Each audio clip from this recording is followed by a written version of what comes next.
falando sobre um assunto que é tão importante para mim, que é o poder da genômica nas doenças raras. E como podemos melhorar a vida de várias famílias através da genética. E eu espero mostrar um pouquinho desse universo aqui hoje para vocês. Então, meu disclosure, né? Eu trabalho na Illumina. E antes da gente começar a falar sobre as doenças raras, eu gostaria de falar um pouquinho qual que é a nossa missão aqui. Né? A nossa missão é realmente desvendar o poder da genômica para melhorar a saúde humana. Porque Illumina não é apenas uma caixa cheia de produtos, nós somos muito mais. E nós estamos extremamente preocupados e atentos como novas tecnologias e pesquisas na genômica podem beneficiar e mudar a vida de milhares de pessoas. E é por isso que hoje a Illumina conta com esse time multidisciplinar que está sempre tentando trazer o melhor para a vida dos laboratórios, dos hospitais e, é claro, o mais importante, dos pacientes. Aqui na Illumina agora, então, a gente conta com esse departamento de Medical Affairs, onde eu sou parte e tomo conta aqui na América Latina, onde o principal objetivo é gerar evidência para testes genéticos e trazer educação genética, tanto para clínicos quanto para a população em geral.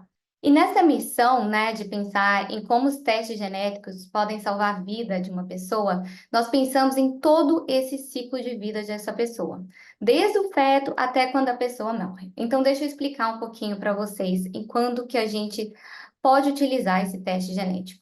Bom, quando a gente tem um feto, a diagnose desse feto através de um teste genético é altamente indicada para encontrar anomalias fetais. Depois que essa criança nasce, essa criança já pode nascer com uma doença rara e ir diretamente para uma UTI neonatal. Nessa UTI neonatal, cerca de 30% dos casos que entram nessa UTI são de doenças raras com causas genéticas. E essas doenças, elas causam 40% das dessas crianças na UTI neonatal. Então, um teste genômico com um diagnóstico rápido é extremamente importante para essas crianças.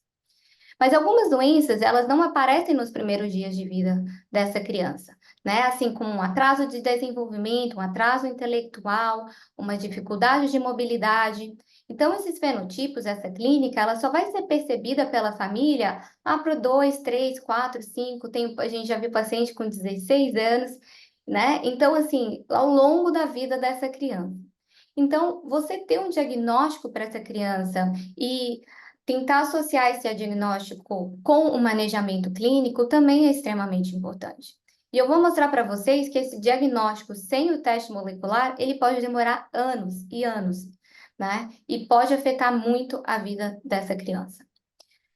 A gente também tem adultos com doenças raras, então pode ser que esses fenotipos, né, essa clínica já tenha aparecido lá desde criança e o adulto nunca teve a oportunidade de conseguir um diagnóstico, assim como a gente possui doenças que a gente chama de late onset, onde esses fenotipos eles vão aparecer somente realmente na vida adulta. Então pode ser, por exemplo, uma doença cardiovascular, uma doença associada com o sistema neurológico, então, vários tipos de doenças. Então, é também extremamente importante a gente procurar um diagnóstico molecular. E desde que a pessoa morre, aí você pensa, a pessoa morreu, para que eu vou fazer um teste molecular? Bom, a gente tem casos onde a pessoa morre e a gente não sabe por quê, né? Não tem um motivo muito claro, é uma morte súbita. E aí a família pode procurar saber, através de um teste molecular, se aquela pessoa tinha alguma doença genética, né? Por exemplo, uma doença cardiovascular que causa uma morte súbita e algo assim. Então, essa família, além de ter uma resposta, ela pode também conseguir se testar para saber se outros membros da família também possuem essa variante, também possuem essa doença e como precaver para que, né, não aconteça um pior. Então, vamos falar um pouco de doenças raras, né? O que é uma doença rara? Bom, esse termo muda de lugar para lugar. No Brasil, não está aqui nesse slide, mas as doenças raras atingem cerca de 13 milhões de pacientes, que compreendem de 5 a cada 10 mil indivíduos. Mas esses números, eles vão mudar de lugar para lugar. Então, cada país, ele possui a sua própria definição de o que é uma doença rara. Então, nos Estados Unidos, por exemplo, essa doença tem que acometer menos de um indivíduo a cada 200 mil pessoas. Na União Europeia, uma em 2.000. No Japão, uma em 2.500. Na Austrália, um em 10 mil pessoas. Então, esse número, ele pode variar. E se a gente pega esse número, mais ou menos uma média do que a gente tem nesses países, então, por exemplo, se a gente pega nos Estados Unidos, uma criança a cada 1.600, ou na União Europeia, uma criança a 2.000, e a gente junta todas essas doenças, então, coletivamente, a gente possui mais de 6.000 doenças consideradas raras. E essas doenças, elas afetam 2 a 6% da população mundial. Então, não é pouca gente, é muita gente. Essas doenças que individualmente podem ser raras, coletivamente elas não são raras. E além disso, 80% dessas doenças possuem uma causa genética. Gente, é muita coisa. Então, por que focar nas doenças raras? Além de eu já ter falado para vocês que 80% possuem uma causa genética, 50% dessas doenças aparecem em crianças. E esse paper que eu trouxe aqui foi publicado nos Estados Unidos e basicamente mostra a odisseia de diagnóstico dessas crianças. Não é brincadeira. Imagina uma família passar por 8 médicos diferentes tentando um diagnóstico para essa criança. Demorar de 5 a 7 anos para conseguir um diagnóstico. E aí, ainda no meio do caminho, ter de 2 a 3 diagnósticos errados. Né? É coisa para se pensar. E se a gente fala em UTI neonatal, esses números ainda ficam mais assustadores, porque 30% das internações das UTIs vêm de doenças raras e 40% dos óbitos vêm dessas doenças. E esse número não é pouco. Esse número nos mostra que sim, a gente precisa focar no diagnóstico de doenças raras para salvar vidas.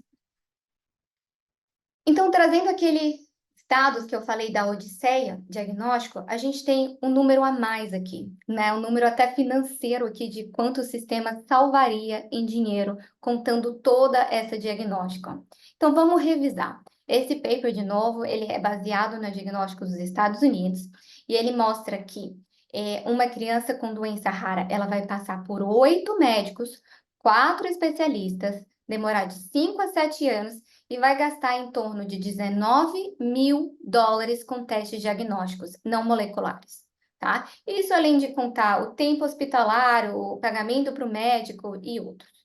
E esse tempo vai ter 2 a 3 diagnósticos errados que vão levar a manejamentos clínicos incorretos, né? E por que isso? Porque o especialista não sabe qual doença que é, um especialista ruim? Não, gente, existe mais de 6.000 doenças raras. É muito difícil para até o melhor dos especialistas saber de cada uma dessas 6.000 doenças raras. Vou contar no final alguns casos de pacientes onde existem 17 indivíduos no mundo. Como que um médico ele vai saber dessa doença? É muito difícil sem um relatório molecular. E esses números, eles se repetem. Então, esse trabalho é da União Europeia. E ele mostra que um indivíduo com doença rara, né, uma criança com doença rara, ela vai passar de 5 a 16 médicos. Gente, imagina uma família passar por 16 médicos procurando esse diagnóstico. Demorar 6,5 anos para conseguir.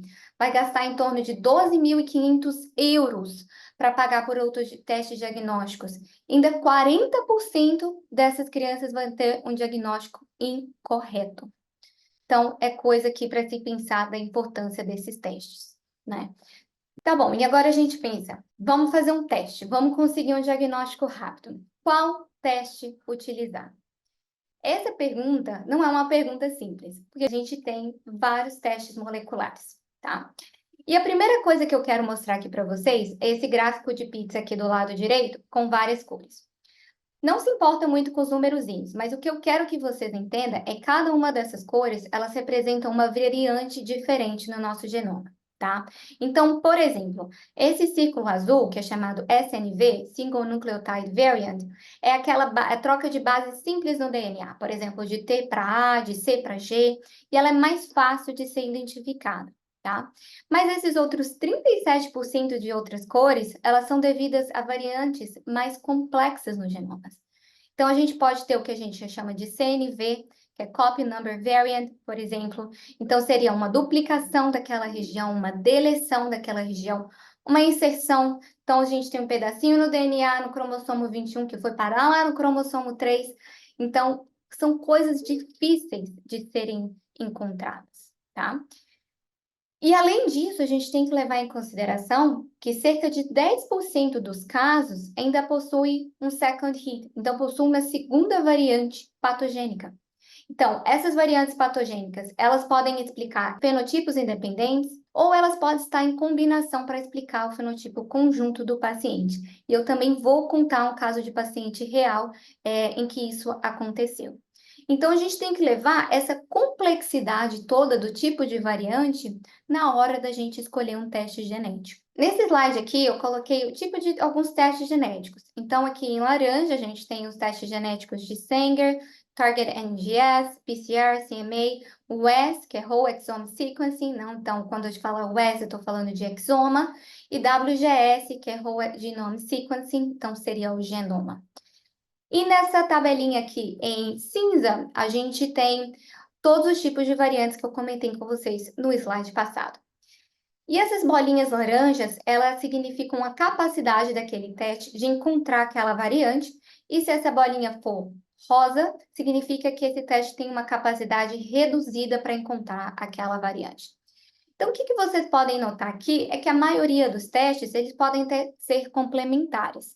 Então, por exemplo, o CMA, que seria um teste de array, ele vai pegar muito bem aquelas variantes que eu falei que são CNV, são variantes estruturais dentro do nosso genoma. Mas ele não vai pegar SNVs, por exemplo.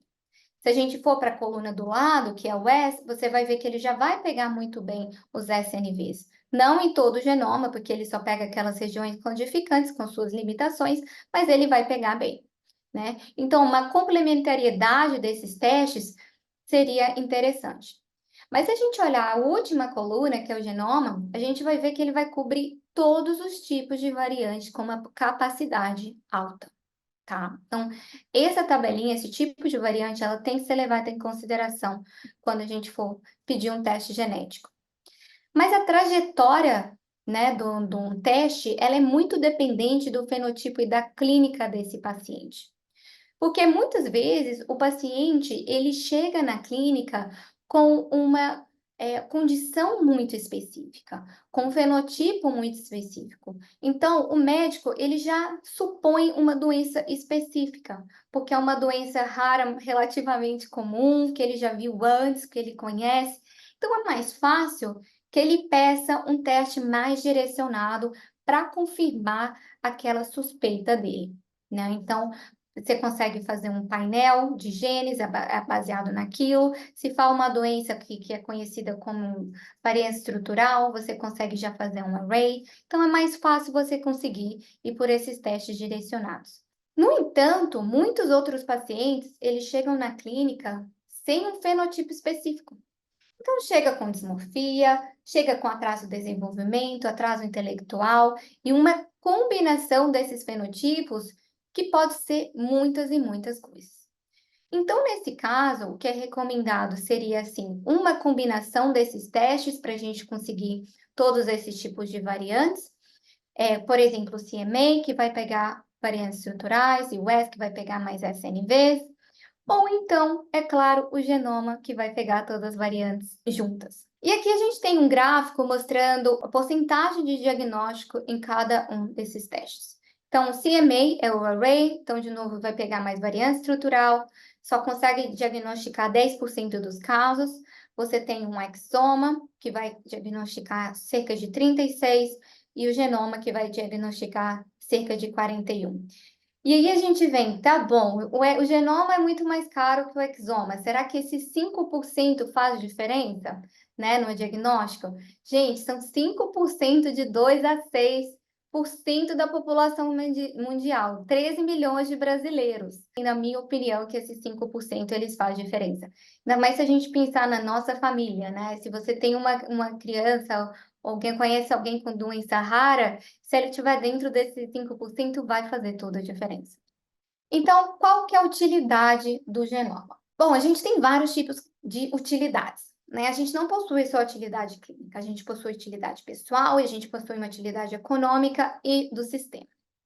Então, é mais comum que a utilidade clínica, né? Porque é óbvio, se você tem um diagnóstico, você consegue saber qual tratamento que você vai direcionar, se necessita uma mudança do tratamento clínico, né? Quais são os fenotipos que o paciente vai desenvolver. Então, você consegue manejar aquele tratamento maior. Mas existe uma utilidade que muitas vezes não é falada, que é uma utilidade pessoal.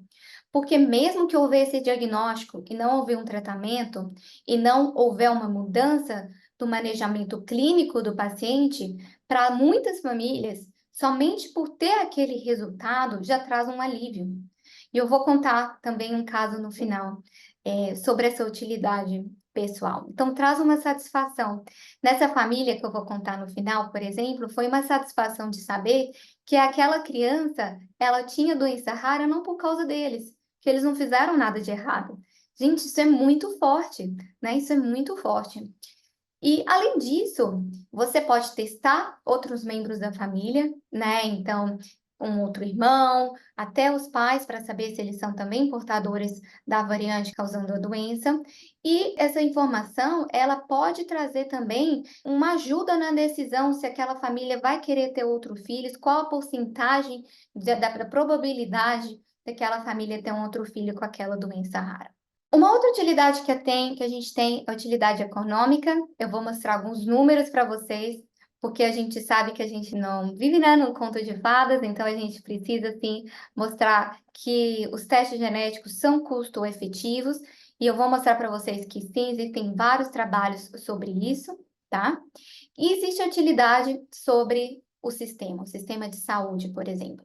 Porque se você consegue identificar qual é a doença correta, você consegue planejar aquele sistema, você consegue realocar recursos, você consegue dar um acesso ao tratamento àqueles pacientes, né? E você consegue dar uma igualdade melhor em diferentes regiões. Porque um teste genético é um teste genético, não importa em qual estado, qual cidade você está, né? Uma amostra de sangue que é mandada para um laboratório, esse laboratório não precisa estar dentro da sua cidade, e a gente consegue, de longe, trazer esse diagnóstico para o paciente também, tá? E algo muito importante que eu vou falar muito nessa palestra é sobre acionabilidade. Então, o que é acionabilidade? Qual é a mudança no tratamento clínico devido ao diagnóstico? Então, quando a gente olha o genoma, a gente vê que essa acionabilidade é em torno de 27%. Esse número ele muda de trabalho para trabalho, tá? Então, essa é uma média.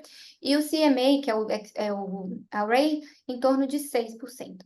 Então, você pode ver que há uma mudança no tratamento clínico, né? E não só, né, no diagnóstico em si desses testes. Esse slide ele pode parecer meio cheio, mas eu vou tentar caminhar com vocês com ele aqui, porque eu acho ele extremamente importante, eu acho que ele traz muita informação para a gente. Então, esse slide, ele mostra informações de testes de genoma que foram feitos em crianças em UTIs neonatal, tá?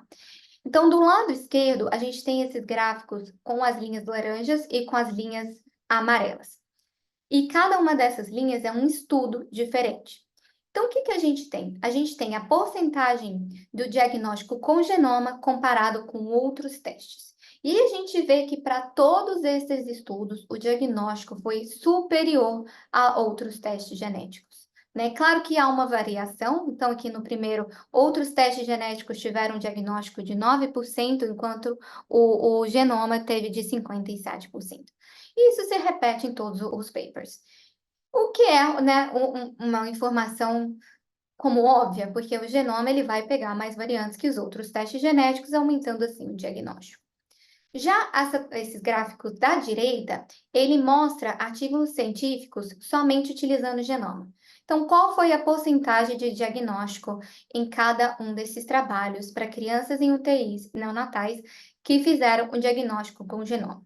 E, de novo, esse número muda muito, vai de 21% a 73%, mas você pode ver que esse diagnóstico é alto.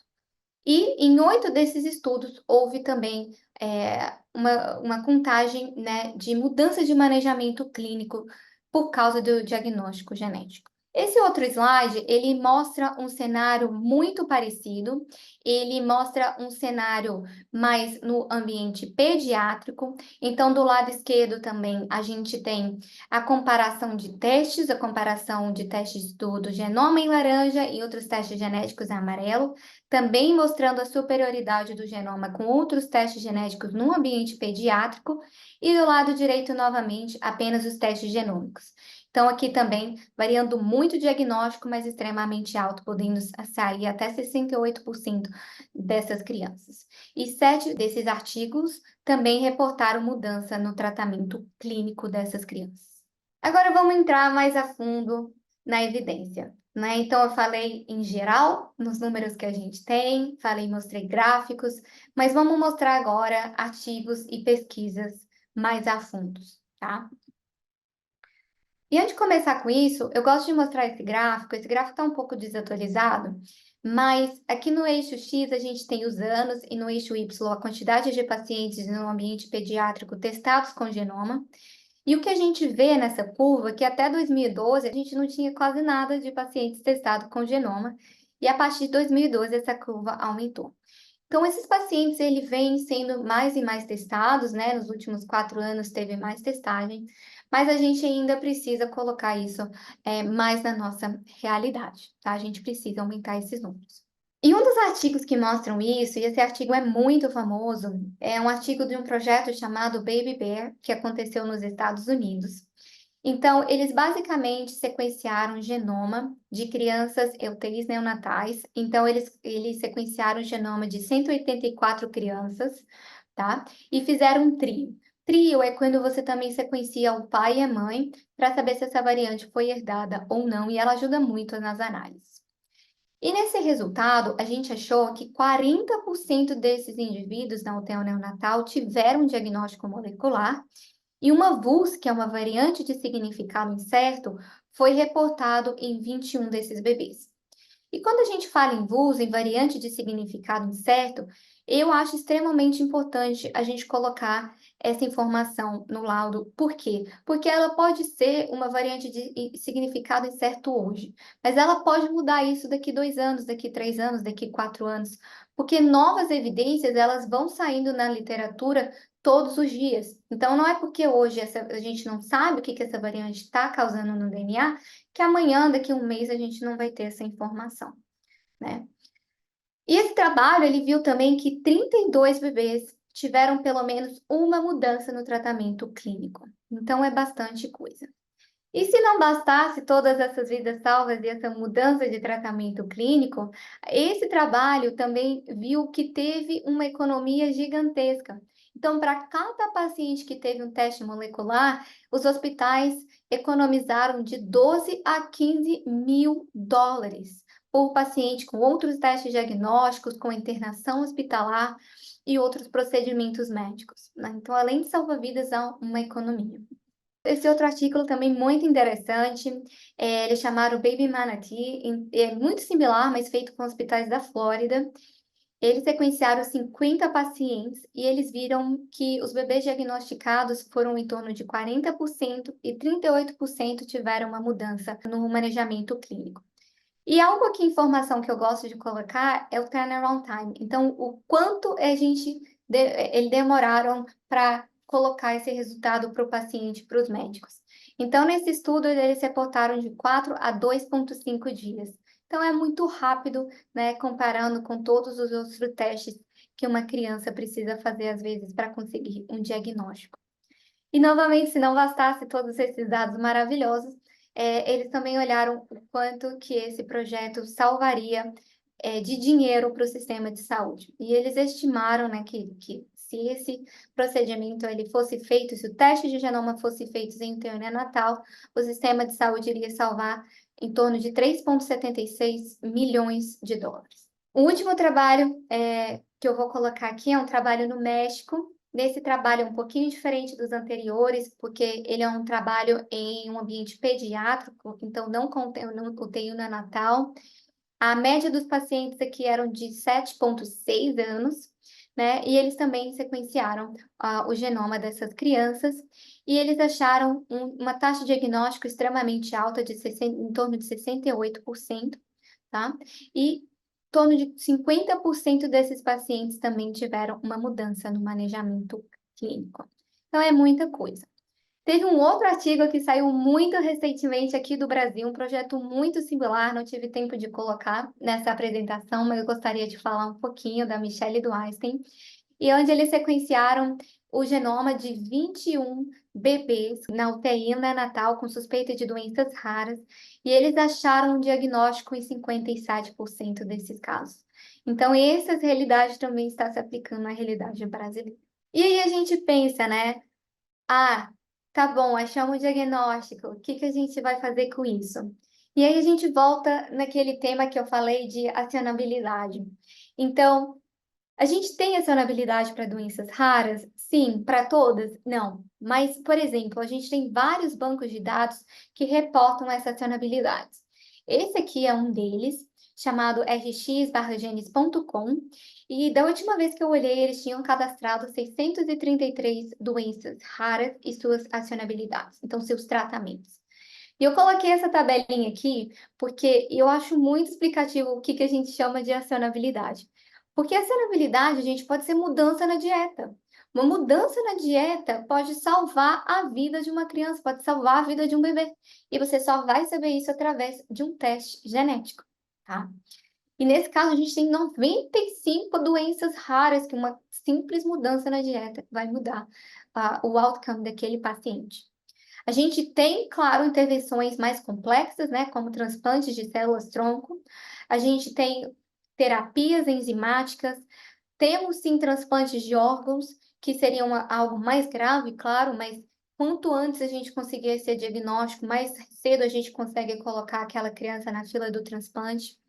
175 doenças raras, somente nesse site, né? Eles podem ser melhorados apenas com suplementos, gente.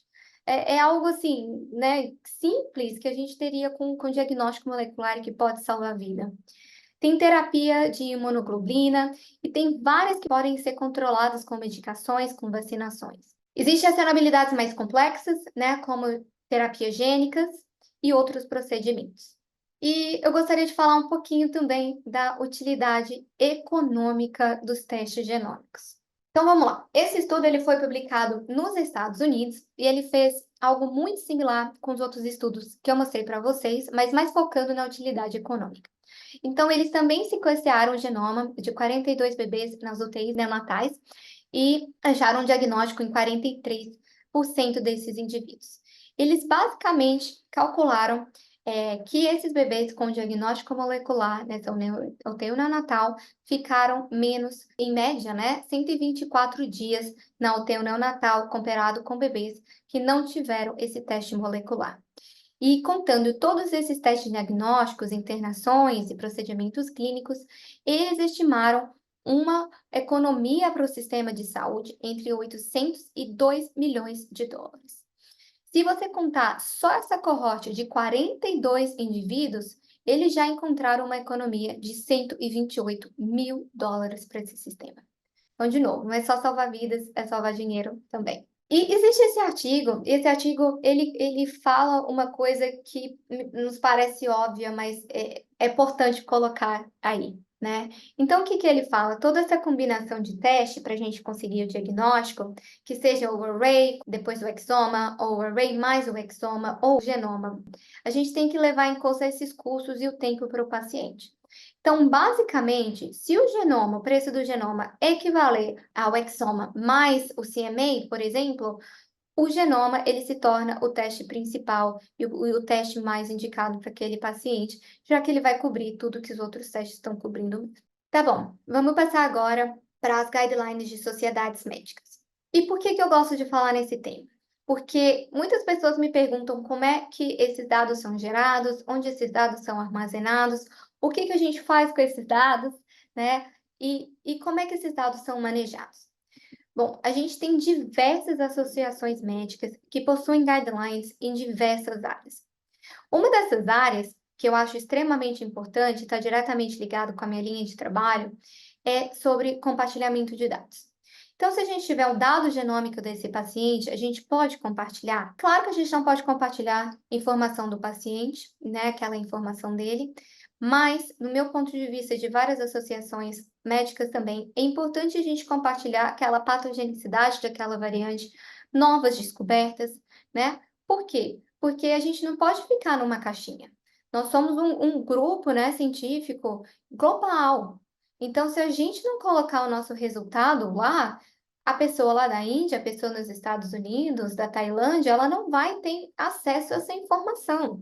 Então, para mim, que descobri aquela variante, que acha aquela variante importante, esse resultado pode ser extremamente importante para um resultado numa pessoa de um outro laboratório.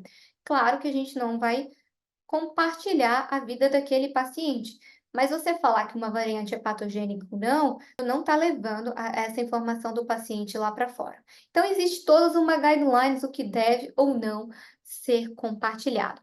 A gente também tem um programa muito legal de compartilhamento de dados no Canadá, com hospitais do sistema do Canadá, onde eles compartilham basicamente isso, os dados curados, né? E isso já está ajudando muito nas análises dele da descoberta de novas variantes, o que é bem interessante. A gente tem guidelines de consultas pré-testes, que é extremamente importante, porque como eu mostrei aqui, esses resultados eles não vão aparecer em 100% dos casos. Então é importante que a família saiba que pode ser que tenha um resultado negativo. E o que isso significa? E se vier um resultado positivo, o que isso significa também? Então, esse aconselhamento pré-teste é extremamente importante. Qual a utilidade clínica, né? Então, se essa variante ela é patogênica ou não, quais são os pacientes que seriam se beneficiar mais desses testes genéticos, é algo extremamente importante e regulado por várias associações, e achados secundários. O que é achado secundário? Eu acho um tema também super importante da gente comentar. Então, por exemplo, a gente tem um paciente com uma doença rara, com uma certa dismorfia e um atraso no desenvolvimento. Ele chega para a gente com essas indicações. A gente vai procurar uma variante associada com essas indicações. Mas se a gente achar uma variante associada a um câncer hereditário, a uma doença cardiovascular que não tem nada a ver com o fenótipo daquela criança, a gente deveria reportar? A gente não deveria reportar. Bom, isso também é bem regulado. O paciente ele precisa dar o consentimento de saber ou não esses achados secundários. Alguns laboratórios reportam, outros não, esses achados secundários. E existe toda uma guideline pelo American College of Genomics and Genetics, onde eles reportam também os genes que deveriam ser reportados ou não nesses achados secundários. Então, é tudo muito bem regulado. E a identificação da variante, né, gente? Porque a gente sabe que somos pessoas, então nós podemos ter interpretações diferentes sobre aquele tipo de variante. Então, essa parte também é regulada. Quando uma variante é patogênica? Quando ela é uma benigna? Quais são as guidelines? O que a gente tem que olhar ali? Então, é tudo muito bem regulado. E essa é uma das associações mais famosas que eu falei, o American College of Medical Genetics and Genomics, ou a CMG, para os mais íntimos, que recomenda várias dessas indicações clínicas que eu falei para vocês anteriormente. Mas eles possuem uma guideline que até tem 3 anos, que é geral, que seria quem deveria fazer esses testes genéticos. Então, eles recomendam um teste genômico, né, de genoma completo ou de exoma, como segunda ou primeira análise em pacientes com uma ou mais anomalias congenitais antes de 1 ano e pacientes com atraso no desenvolvimento intelectual antes dos 18 anos. E por quê? Porque através de vários estudos e pesquisas, eles concluíram que nesses casos a gente tem um aumento muito grande no diagnóstico, né? A gente traz uma conscientização maior desse tipo de variante, a gente melhora o outcome, os resultados desse paciente, a gente pode diferenciar o manejamento clínico. E algo que também não é muito falado, mas extremamente importante, é que a gente pode dar suporte a essas famílias. O que é isso? Quando uma família ela sabe que aquela criança tem aquela variante, mesmo que não há uma diferença no manejamento clínico, ela pode buscar um network, outras famílias com aquela mesma situação, e também buscar alívio, buscar informação, compartilhar, né, histórias de vida. Isso é extremamente importante também. Então, o que que a gente tem basicamente também sobre a reanálise? Outro tema extremamente importante que eu sou perguntada muitas vezes. Quando nós devemos pedir reanálise e quem deve pedir reanálise? Bom, basicamente, as guidelines que a gente tem hoje diz que tanto o paciente quanto o médico, quanto o laboratório em si pode pedir uma reanálise, né? E quando a gente deve pedir essa reanálise? Essas guidelines, elas são muito flexíveis. Por quê? Porque essa reanálise, ela vai tanto depender novas tecnologias que foram adotadas. Então, por exemplo, um paciente correu um genoma e aí surgiu uma possibilidade de fazer um genoma com long reads, que seriam, né, o mais completo, poderia pegar outros tipos de variantes, ou surgiu mais informações sobre aquele tipo de fenotipo, ou suspeita daquela doença, ou já tem muito tempo que o paciente fez aquela análise, vamos realizar. Então, depende de tecnologia, de informação, de tempo, é flexível e vai muito sobre o bom senso, tá? Mas o que a gente tem muito bem regulado é que os laboratórios, eles precisam ter políticas e protocolos separados para essa reanálise. Isso é extremamente importante. Por quê? Se eu pegar um teste hoje que eu fiz há 2 anos atrás e for reanalisar, que eu achar uma variante patogênica que não foi achada 2 anos atrás, eu tenho que saber por quê. Foi um erro ou foi novas evidências que surgiram depois de 2 anos? Né? Então, eu tenho que saber exatamente como é que eu analisei há 2 anos atrás para saber essas diferenças e precisa ser muito bem protocolado, tá? E o que que a Illumina tem a ver com tudo isso, né? Além de a gente prover toda essa tecnologia que está no mercado para esses testes genéticos, a gente, de novo, não é só uma caixa, a gente está aqui para colaboração. Eu poderia descrever aqui vários e vários projetos onde a gente tem colaboração com instituições globais para a gente entender melhor sobre o genoma e exoma, painéis, metilação de outros laboratórios, mas aqui eu vou citar 2 projetos que são mais globais, tá? O primeiro projeto, chamado iHope, é um projeto global que possui vários laboratórios mundiais como colaboradores. Esse projeto ele foi criado pela Illumina e, basicamente, o principal objetivo desse projeto é prover genoma para famílias que não conseguem pagar esse genoma e possuem uma criança com uma doença rara que não foi diagnosticada. Tá? Então, o que que a Illumina faz? Ela provém os reagentes para esse sequenciamento de graça, para que essas famílias elas possuam realmente um resultado e coloquem um fim nessa odisseia. Um outro projeto que é muito legal, e a gente está muito envolvido aqui na área médica, é o Medical Genome Initiative.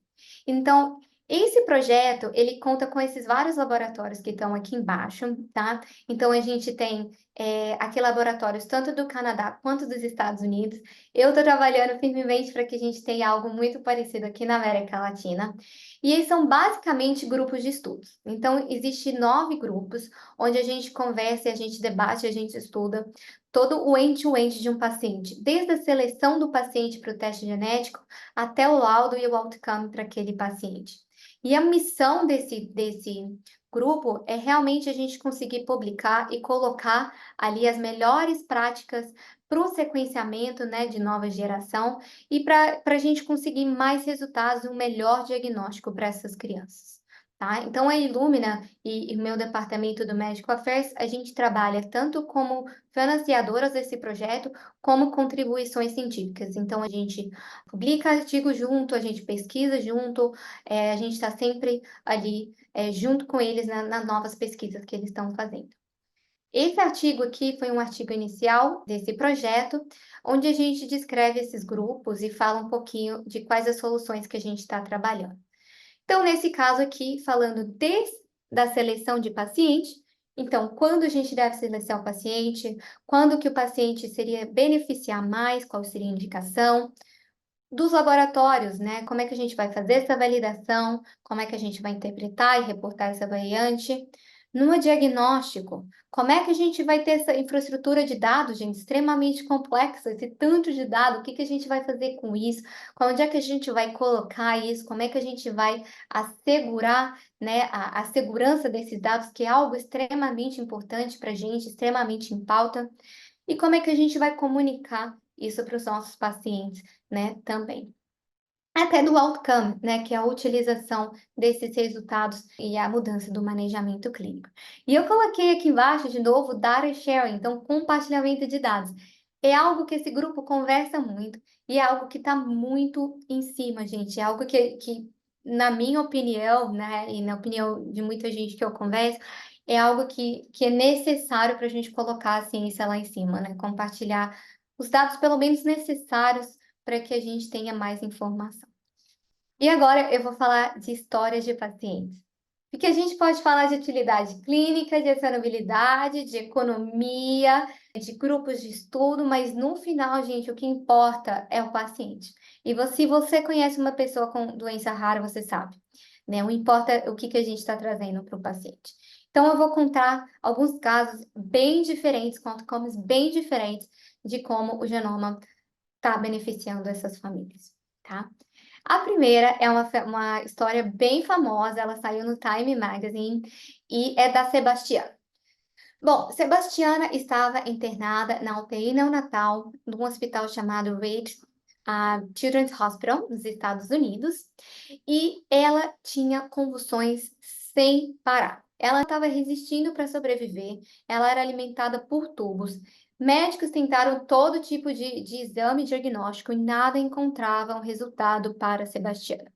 Até que o genoma foi pedido para a Sebastiana, e depois de 4 dias, eles encontraram uma variante num gene chamado KCNQ2, e era uma variante que a gente chama de novo. Uma variante de novo é basicamente que não está no pai e na mãe, tá?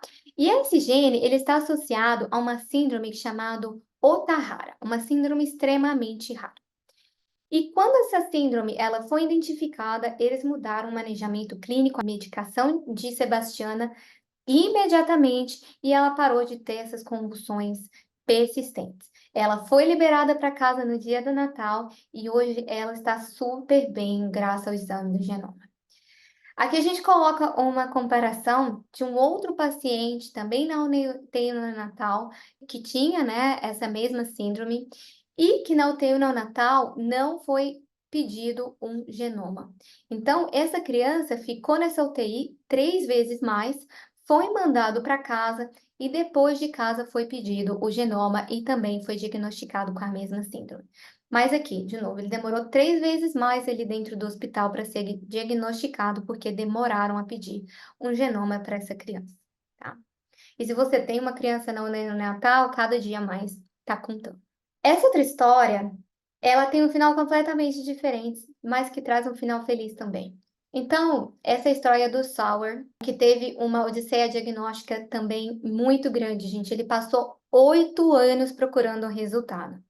O Sawyer, ele teve atraso no desenvolvimento e ele teve um diagnóstico clínico de autismo. E aí eles começaram a fazer outros testes moleculares, eles fizeram array, eles fizeram exoma, depois de alguns anos eles reanalisaram o exoma e nada deles conseguirem achar uma variante que explicasse o diagnóstico de Sawyer.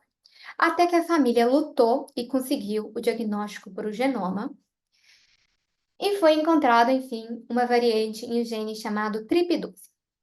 Essa variante em TRP12, ela não possui um diferente tipo de manejamento clínico. Então, nada mudou no manejamento clínico de sogra.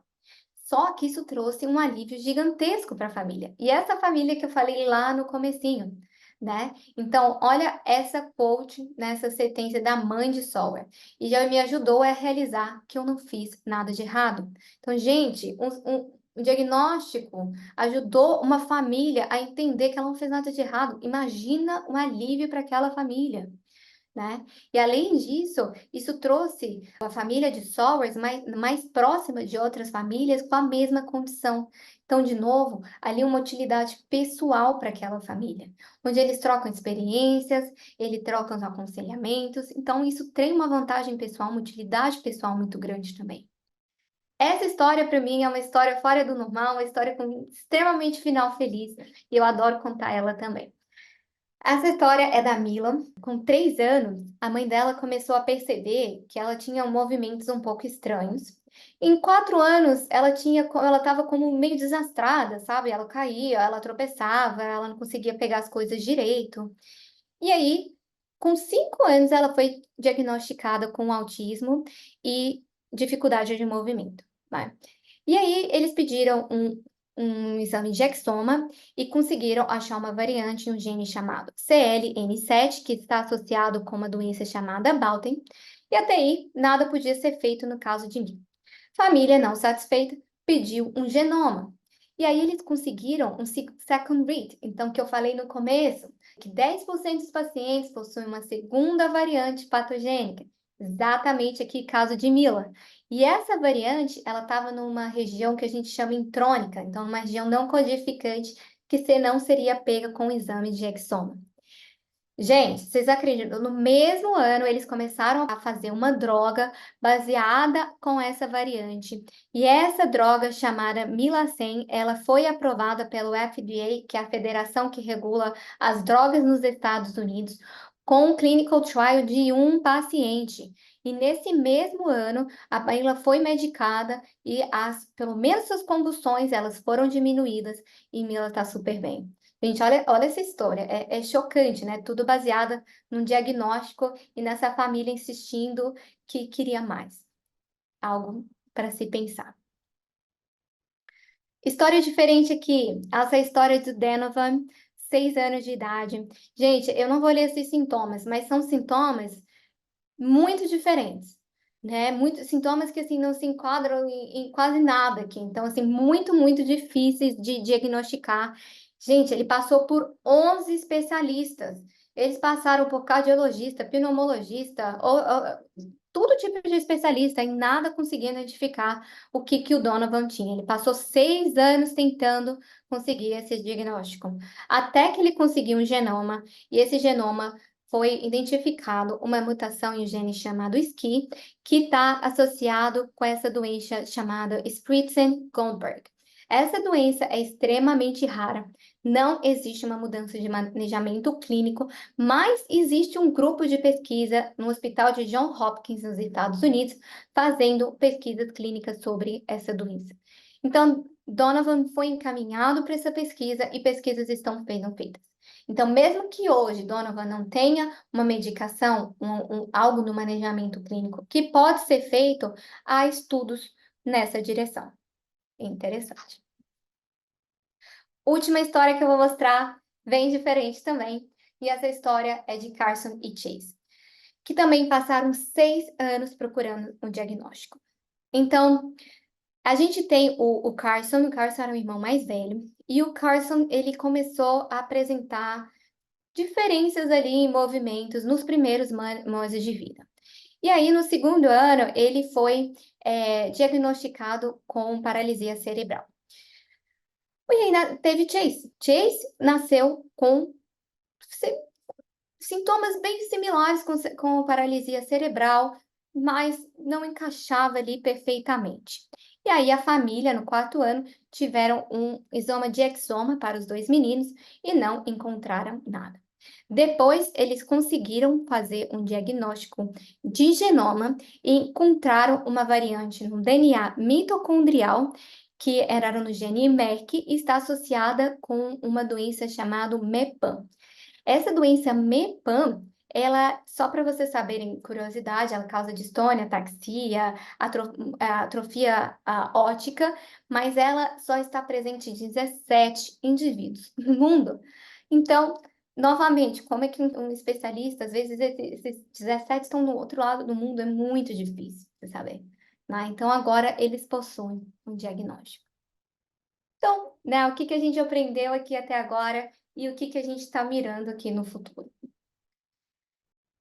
Então, falando de genoma. Então, para tudo que eu mostrei aqui para vocês, o genoma, ele tem uma eficácia, assim, 2 vezes mais alta do que vários outros testes genéticos. Existe, sim, muitas pesquisas que mostram que esse teste genético, se ele tiver um resultado e for diagnosticado nos primeiros 15 dias, ele vai ter uma mudança no outcome, no resultado e no manejamento clínico daquele paciente, em comparação se esse diagnóstico for levado ao paciente depois dos 60 dias. Então, é bem importante, assim, a gente pensar nisso como genoma, como um teste genético, como uma primeira linha de testagem, não deixar, assim, como uma última opção, né, principalmente nas UTIs neonatais, que é onde aqueles pacientes que estão realmente muito, muito doentes. A gente tem que aproximadamente 2/3 dos pacientes que têm o diagnóstico molecular, ele tem uma mudança no tratamento clínico. E a gente tem que sim, que o teste diagnóstico, ele pode diminuir a desigualdade no sistema de saúde. Porque, como eu falei anteriormente, você pode coletar de saliva, você pode coletar de sangue, e você não precisa ter todo aquele equipamento na sua cidade, no seu município, você pode mandar para outros laboratórios. O laudo pode vir na internet. Então, isso vai tirar um pouco da desigualdade, pelo menos os locais, de ter acesso a um especialista, de não ter acesso a um especialista. Então, é muito dinâmico, é muito igualitário esse teste. E no final, né, a gente tem que o genoma, sim, ele pode salvar vidas. Então, a gente viu que tem vantagens muito significantes, né, na incorporação do genoma, na comparação de outros testes genéticos, para a gente investigar paciente com suspeitas de doenças raras, mas a gente sabe muito bem que a gente tem outros desafios, né? E um dos desafios que a gente mais vê aí, né, eu trabalho, gente, mais com 30 laboratórios em informática. Porque é muito dado gerado, você pensa em um genoma, 2 milhões, 5 milhões de variantes, como é que você vai alocar isso? Onde é que você vai armazenar esses dados, né? Então, a Illumina, sim, a gente tem várias soluções para isso, a gente trabalha onde que você vai alocar esses dados com segurança, gente, isso é extremamente importante, esses dados não podem ser divulgados, né? A gente precisa ter uma segurança muito grande quanto a isso, até nas chamadas de variante, então, quanto que esses dados, essas variantes estão vindo corretamente para a gente tem o Dragon, que tem muitos e muitos artigos aí mostrando a eficácia do Dragon comparados com outros softwares de chamadas de variantes. A gente tem o Base Space, que tem uma interface, você não precisa ser um formata para utilizar e chamar aquelas variantes. O Illumina Connected Analytics, que também vai fazer a alocação desses dados e te permite criar todo tipo de pipeline para analisar seus dados. Outro gap enorme que a gente vê aí é de interpretação. Então, de novo, gente, 5 milhões de variantes, o que você vai fazer com isso? Quais são as variantes importantes? Quais não são? E aí a gente tem um software que, para mim, é maravilhoso, chamado Imagine. Ele tem um algoritmo de inteligência artificial que vai fazer a priorização dessas variantes. Esse algoritmo ele é extremamente poderoso, a gente tem artigos científicos publicados com validação com ele. Então, tem um com Baylor Genetics, por exemplo, que viu que 96% dos casos positivos, essas variantes são pegas pelo algoritmo de inteligência artificial, né?